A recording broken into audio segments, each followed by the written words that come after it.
교양의 세계로 한 걸음 교양톡톡. 안녕하세요, 호피디입니다. 네, 오늘은 국내 포털의 대표 주자인 네이버와 다음의 초기 역사, 그리고 여기서 우리가 한번 생각해 볼 수 있는 거리에 대해서 준비했습니다. 다음은 지금은 카카오로 이제 들어가 있는 상태죠. 네이버는 포털로선 국내에서 사실상 경쟁자가 없다고 봐도 되는 상황이고요. 그런데 20년 전 인터넷이 이제 막 퍼지기 시작하던 시절에는 이게 반대였습니다. 네, 어쩌다가 이렇게 상황이 반전됐는지 짧게 알려드릴게요. 다음은 1995년에 서비스를 시작을 했어요. 처음부터 검색 서비스나 이메일을 한 건 아니고요. 다른 전혀 상관없는 서비스를 시작을 했습니다. 모뎀과 PC통신이 대세던 시절이라서 그렇다 할 주목을 받지는 못했어요. 근데 1997년에 무료 이메일인 한메일을 서비스하면서 주목을 받게 됐습니다. 이게 국내 최초의 이제 웹메일인데 지금 익숙하게 사용하고 있는 메일 서비스가 다 웹메일 방식이에요. 쉽게 생각하면은 웹브라우저로 들어가서 이메일을 확인하고 보내는 서비스를 웹메일 방식이라고 합니다. 이때 그러니까 한메일이 처음 나왔을 때만 하더라도 이메일을 이용하려면은 전용 프로그램을 깔았어야 돼요. 근데 웹브라우저에서 바로 이메일을 주고받을 수 있는 서비스를 다음이 처음 시작한 거죠. 그리고 처음부터 검색 서비스를 같이 한 건 아니었어요. 이때 검색은 이제 야후가 꽉 잡고 있었고요. 다음은 이메일 서비스만 먼저 시작을 했습니다. 이제 막 인터넷과 전자우편이라는 개념이 대중에게 알려지고 있던 시절이었죠. 어떤 서비스가 시장에 처음 등장했을 때 단시간 내에 확 퍼지려면은 기존에 너무나 당연했던 거를 아주 쉽게 무료 내지 저비용으로 대체하면서 임팩트를 줘야 하죠. 그때 이메일이 딱 그랬습니다. 인터넷을 사용하기 전에는 우편을 무료로 즉시 다른 나라에까지 보낼 수 있다는 점은 사람들에게 엄청 신기한 것이었죠. 카톡이 무료 문자로 어필해서 국민 메신저가 된 거랑 비슷한 원리예요. 그렇게 다음 한 메일은 굉장히 잘 나갔습니다. 야후에서도 이메일 서비스를 하긴 했는데 얘네는 미국 기업이다 보니까 한국 사람들이 쓰기에는 어딘가 좀 어색한 느낌이 있었어요. 지금도 왜 구글 쓰시면은 처음에는 좀 어색해 하시는 부분들이 많이 있잖아요. 네, 그거랑 좀 비슷하다고 생각하시면 될 것 같아요. 자, 이렇게 이메일 서비스를 시작을 해서 2000년 정도가 되면은 다음이 국내 이메일의 한 70% 정도를 차지합니다. 한편 네이버는 다음보다 조금 늦게 서비스를 시작을 했어요. 1998년에 삼성 SDS에 사내 벤처로 첫 서비스를 시작을 했고요. 1999년 6월에야 네이버컴으로 분사를 했습니다. 다음이 이메일을 처음 서비스하기 시작한 게 97년이니까 한 2년 정도의 차이가 나죠. 그런데 이 1999년이 되게 중요한 시기예요. 99년부터 ADSL이라는 통신망이 보급이 되면서 PC통신에서 인터넷 시대로 본격적으로 넘어가기 시작했습니다. ADSL이 막 보급되면서 사람들이 이제 인터넷이라는 거를 이제 사용하게 됐거든요. 이때부터 인터넷 요금이 정액제가 되었습니다.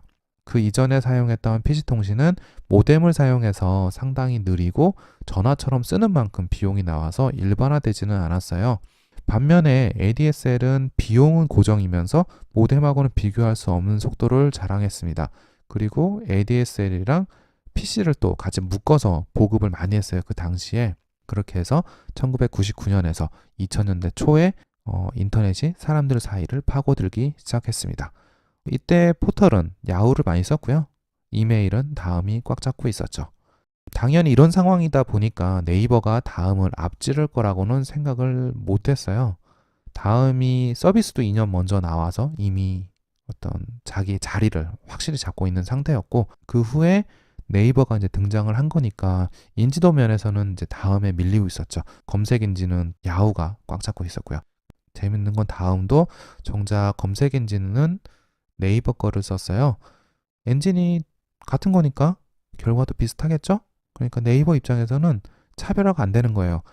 다음이 검색 엔진을 가져다 쓰니까 다음이 불리한 거 아니냐 이렇게 생각할 수 있는데 이건 조금 시간이 지나야 그렇게 되고요.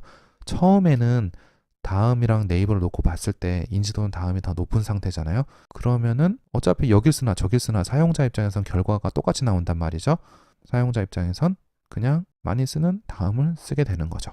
그런데 시간이 조금 지나서 2002년이 되면은 스팸 메일로 좀 시끄러워집니다. 이때 다음이 결정적인 오판을 해요. 바로 온라인 우표제인데요. 이게 한 번에 보내는 메일이 100통을 넘으면 한 통당 10원을 과금한다는 내용이에요. 대량 메일을 보내야 되는 기업이나 커뮤니티 입장에서는 그 전까지는 돈을 당연히 안 내는 거였는데 돈을 엄청나게 써야 되는 상황이 발생한 거죠. 당연히 기업하고 커뮤니티 사이트에서는 엄청 불만이 쌓일 수밖에 없었겠죠. 뭔가 광고를 하는 게 아니고 정말 순수하게 뉴스레터라든지 그냥 정보를 보내주는데도 돈을 내야 되는 거니까 황당한 거죠. 네. 다음은 과연 왜 그랬을까요? 다음에 이메일 서비스를 전 국민이 다 사용하다시피 하고 있다 보니까 아무래도 서버 비용이 엄청 나왔을 거예요. 근데 이메일로는 사실 수익이 나지 않거든요. 이건 지금도 마찬가지고요. 근데 지금처럼 온라인 광고 수익이 발달한 시기라면은 이메일 말고 다른 걸로 이렇게 수익을 낼 수 있는데 이때는 또 그게 상대적으로는 힘들었어요. 지금보다는. 그래서 아마 고민이 좀 많았을 것 같습니다. 근데 한편 다음 입장에선 또 자신감도 있었지 않나 싶어요. 전 국민이 다 쓰다시피 하니까 이탈이 좀 나오더라도 괜찮을 거다라고 생각했을 것 같습니다. 제가 봤을 때는요. 근데 지금 생각하면은 말도 안 되는 비즈니스 모델이죠, 이게. 그런데 그때는 또 이런 비즈니스가 아직 그렇게 발달하던 시기가 아니라서 그렇게 생각을 할 수도 있었죠. 근데 어쨌든 뭐 제가 결정한 건 아니었으니까 뭐 결정한 사람의 정확한 사고는 모르겠지만 그 생각과는 다음에 의도와는 다르게 판세가 돌아가기 시작했습니다. 결국 가입할 때 다음 메일을 받지 않는 사이트가 증가하기 시작했어요. 어딘가 내가 필요해서 가입을 하는데 이제 이메일을 다음 메일을 못 쓰는 거죠. 그럼 내가 사용자 입장에서 되게 불편하잖아요. 그래서 사람들이 다른 포털의 이메일을 사용하기 시작해요. 이때 네이버 메일이 반사이익을 많이 받죠. 지금으로 치면은 카카오톡이 갑자기 돈을 내라고 하는 거예요. 그럼 어디로 가겠어요, 사람들이? 다 라인으로 가겠죠? 뭐 텔레그램에 다른 것도 있지만 일반적인 건 또 라인이니까. 다음이 이래놓고서는 근데 정작 스팸 필터가 좀 제대로 작동을 안 해요. 좀 어떻게 보면 좀 과도하게 작동을 하는 바람에 이게 받아야 되는 메일은 또 자꾸 누락되는 상황까지 발생을 하는 거예요. 그래서 사용자들이 많이 이탈을 합니다. 자, 인터넷 서비스에 있어서 사용자 이탈이라는 역풍은 엄청나게 무서운 건데요. 이렇게 역풍이 불기 시작하는데도 다음은 이거를 2005년 6월에 가서야 폐지를 해요. 무려 3년이나 이걸 끌고 갑니다. 다음이 이러고 있을 때 네이버 메일 가입자는 계속 이제 늘어났죠. 근데 다음이 온라인 우표제를 시작할 때 네이버는 지식인 서비스를 시작해요. 지금의 그 지식인이요. 이때 광고 모델이 전지현이었고요. 광고도 엄청 많이 했습니다.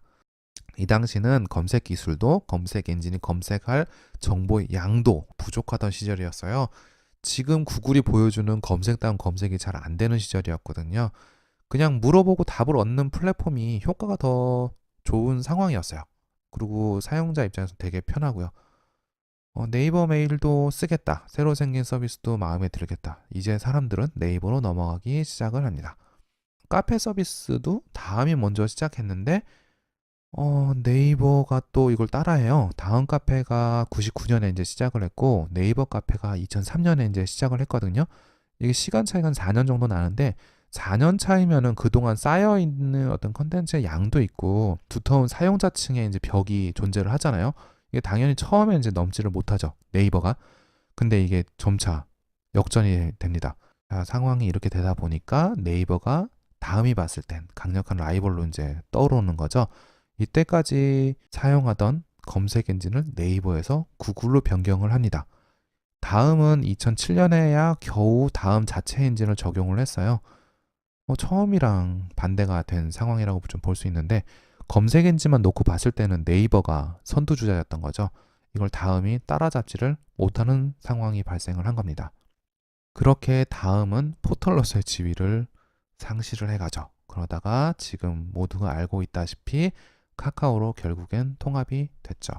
카카오랑 통합이 됐을 때도 처음에는 그래도 다음 카카오라고 해서 있었는데 지금은 이름에서도 카카오만 남아있고 다음은 그냥 쓰는 사이트만 존재하는 그런 상황이 됐죠. 네, 우리나라 이제 대표 포털 두 곳의 어떤 초기 역사를 잠깐 이제 이렇게 살펴봤는데 어떠셨나요? 포털도 이렇게 1, 2년 만에 뒤집어지는 거를 보면은 뭘 하든 현재 지위에 너무 만족하고 방심하다 보면은 언제 어떻게 될지 모른다는 거를 또 생각하게 됩니다. 반대로 지금 빛을 못 보고 있더라도 꾸준히 하면서 여러 시도를 하다 보면 기회가 또 의도치 않게 오는 것 같아요. 물론 영원히 안 올 수도 있지만 또 준비가 안 되어 있으면 기회가 와도 못 잡는 거는 분명한 것 같습니다. 네이버가 먼저 시작한 지식인 서비스가 특이하긴 했지만 다음이 이걸 또 맘 놓고 카피하려 그러면 금방 하거든요. 네이버가 이제 다음에 카페를 카피한 것처럼요. 다음이 했던 온라인 우표책 같은 어떤 잘못된 선택이 마침 그 타이밍에 발생을 하니까 네이버가 확 뒤집을 수 있는 기회를 잡은 거죠. 또 한편으론 다음이 그렇게 파장을 일으킨 그 타이밍에 네이버가 지식인 서비스를 하지 않았다면 지금 또 다른 어떤 결과가 나와 있을 것 같아요. 얘기를 하다 보니까 좀 교과서 같은 얘기를 하게 됐는데요. 변화가 굉장히 많은 시대에 지금 살고 있는 우리들한테는 생각할 주제를 던져주는 사례인 것 같아요. 이게 뭐 기업 입장에서도 한번 생각해 볼 문제가 될 수 있고 어떤 개인 입장에서도 충분히 생각해 볼 수 있는 거리를 전달을 해주는 것 같습니다. 청취자분들도 한번 곰곰이 생각해 보시면 좋을 것 같아요. 네, 제가 오늘 준비한 거는 여기까지고요. 오늘은 여기서 그럼 마무리할게요. 지금까지 교양톡톡의 호피트였습니다. 감사합니다.